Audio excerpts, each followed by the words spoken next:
शिकूया, विचार करूया आणि चांगले गुण अंगीकारूया या उपक्रमांतर्गत आज आपण गोगलगाय या प्राण्याविषयी पाहणार आहोत। गोगलगाय हा गरीब व संथ गतीने चालणारा प्राणी आहे। तिच्या पाठीवर शंख असतो। आपल्याला धोका संभवला की ती आपले शरीर कवचामध्ये लपवते।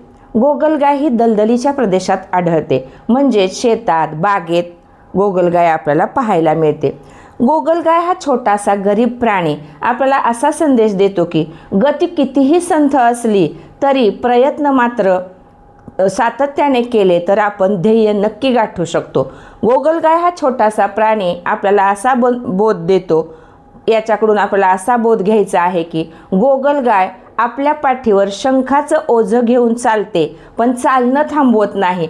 तसंच आपणही आपल्या पाठीवर परिस्थिती, जबाबदाऱ्या आणि दुःखाचं ओझं घेऊन चालायचं आहे, थांबायचं नाही। धन्यवाद।